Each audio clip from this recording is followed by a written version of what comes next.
ॐ सहना भवतु सहनौ भुनक्तु सह वीर्यं करवावहै तेजस्विनावधीतमस्तु मा विद्विषावहै।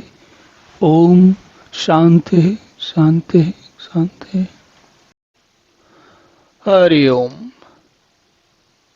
तो इस बात की संभावना है कि पिछले कुछ श्लोकों में बातें इतनी ज़्यादा अंदर गहराई में चली गई थी कि आप कुछ खो गए हो, आप भूल गए हो कि बातें क्या बात हो रही थी और कैसी बात हो रही थी। हम लोग कभी कभी इसको उस तरीके से कहते हैं कि जब विषय इतना भटक जाता है या उसके बारे में बात इधर जो बात हो रही होती है इसकी जगह कुछ और बात होने लगती है, तो आदमी इतने विषय से भटकता चला जाता है कि वो भूल जाता है कि वास्तव में बात आरंभ कहाँ से हुई थी। अब इसलिए यहाँ पर भगवान और महर्षि व्यास वो हमें वापस एक बार पुनः, हम सभी देखिए बुद्धि हम सबके पास है, लेकिन हम हर समय अपनी बुद्धि का प्रयोग करें। कई बार हमारे अंदर उसकी तैयारी नहीं होती और कई बार हमारी तैयारी होने के बाद भी स्थिति ऐसी होती है कि हम नहीं लगाना चाहते बुद्धि। ऐसा होता है, इसमें कोई ऐसी बड़ी बात नहीं है। विषय कैसा है उस पर निर्भर करता है। किसी को अगर जिसको मान लीजिए कि जीव विज्ञान बड़ा अच्छा लगता है, पत्तियां, जानवरों के जीन्स और मनुष्य के शरीर में और जो चिकित्सा विज्ञान वगैरह वगैरह उसकी बहुत अंदर गहराई तक समझा हुआ है, उसको अचानक अगर आप थ्योरी ऑफ रिलेटिविटी समझाने लग जाओ या उसकी याद दिलाओ तो बहुत तेज, मतलब देखिए ये जो जीव विज्ञानी व्यक्ति है वो अपने क्षेत्र में धुरंधर है, साधारण व्यक्ति नहीं है। लेकिन अगर आप अचानक पकड़ के उसको या तो लॉजिक या फिर क्या बोलते हैं ये थ्योरी ऑफ रिलेटिविटी समझाने लग जाओ, या थ्योरी ऑफ रिलेटिविटी जो डीप, जो कंप्यूटेशनल सॉलिड ज्योमेट्री जैसी जगहों पे काम कर रहा हो, उसको आप अचानक पकड़ के बताने लग जाओ कि कौन सा हार्मोन क्या करता है, तो वो बात जमती नहीं, दोनों एक दूसरे से जुड़ते नहीं है। अपनी अपनी जगह पे दोनों धुरंधर हैं लेकिन उनको बात समझ में नहीं आती। मैंने ये बात क्यों कही, कभी कभी हमारी बुद्धि उकता जाती है, अरे पता नहीं क्या क्या बड़ी बौद्धिक बातें चल रही हैं। तो भगवान और महर्षि व्यास हमारे लिए थोड़ा यहाँ पर वो कहते हैं कि ज़्यादा उलझो नहीं, काम की बात पकड़ लो। क्या पकड़ लो? तो यहाँ कहते हैं भगवान, इंद्रियाणाम ही चरताम यन्मनो अनुविधीयते तदस्य हरति प्रज्ञाम वायुर्नाम विवाम्बसी। ये जो है वायुर्नाव विवाम्बसी, वायु में देखिए अम्बसी होता है जल, अम्ब मतलब जल को कहते हैं। तो जो जल में, जब जल की नदी में, समुद्र में जब तेज हवाएं चलती, वायु बहुत तेज चलती है, तो क्या करती है वो नाव को बहका देती है। वो इधर की उधर नाव हट जाती, नाव उलट सकती है, नाव बहक सकती है इत्यादि।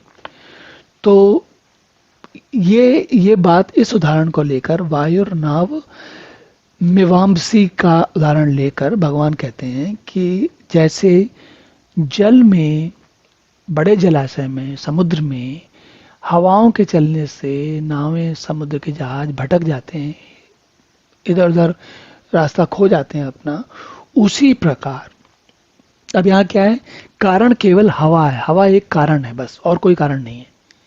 हम हवाएं कह रहे हैं लेकिन हवा जो है वो एक हवा ही चल रही है। अभी हवा को इसलिए मैं याद दिलाने की कोशिश कर रहा हूँ आपको, क्योंकि जैसे आप अगर पंच तत्व को ले लें तो वायु और अग्नि है ना, और जल, तीन ले लें, तो जल और वायु की बात हो रही है, अग्नि का यहाँ कोई कार्य नहीं है, अंतरिक्ष का यहाँ कोई कार्य नहीं है, आकाश का यहाँ कोई कार्य नहीं है ना।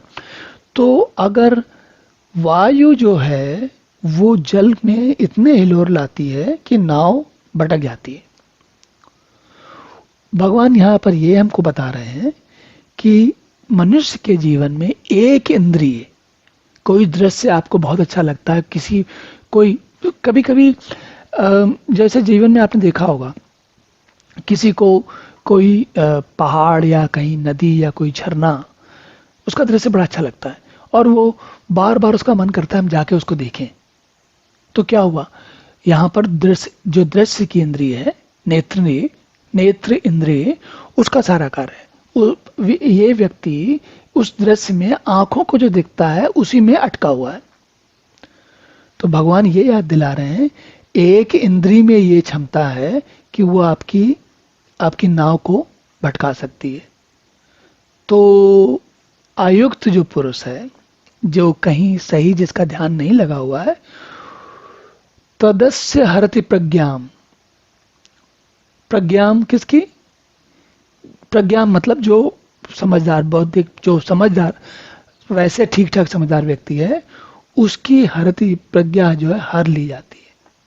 कैसे? एक इंद्रिय के द्वारा, केवल अभी अपने नेत्रेंद्रिय की बात की थी, यही बात स्वादेंद्रिय पे भी लगती है, यही बात कर्णेंद्रिय पे भी लगती है। ऐसा नहीं है, सुनने पे भी लगती है, भोजन के टेस्ट पे भी लगती है और कई चीजों पे लग सकती है। लेकिन भगवान ये याद दिला रहे हैं कि एक इंद्रिय में ये क्षमता है कि वो आपको हिला सकती है। सारी इंद्रियां और मन तो पता नहीं क्या करेंगे। तो मैसेज क्या है, संदेश क्या है यहाँ पर? संदेश ये है कि अयुक्त पुरुष को एक इंद्रिय की क्षमता को भी समझना चाहिए कि वो कैसे भटका सकती है। तो बाकी सब क्या करेंगी, उनको अगर समझना है तो उनके कारण क्या हो सकता है ये भी जानना चाहिए, और एक एक इंद्रिय पर नियंत्रण रखना चाहिए या सावधानी रखनी चाहिए। देखिए, ये कहना बड़ा आसान होता है कि इंद्रियों पर नियंत्रण करो, मन पर नियंत्रण करो, बुद्धि को युक्त रखो, लेकिन हम सभी जानते हैं कि इसको वास्तविक रूप में करना कितना कठिन होता है। जब इंद्रियां भटकती हैं तो जिसकी भटकती है, जब वो भटकने के बाद उबर कर वापस आता है, तभी उसको समझ में आता है कि कैसे भटके थे।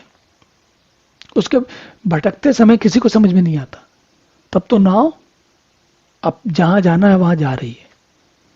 तो अब चलिए अगला श्लोक देखते हैं। ओम पूर्णमदः पूर्णमिदं पूर्णात् पूर्णमुदच्यते पूर्णस्य पूर्णमादाय पूर्णमेवावशिष्यते। ओम शांति शांति शांति।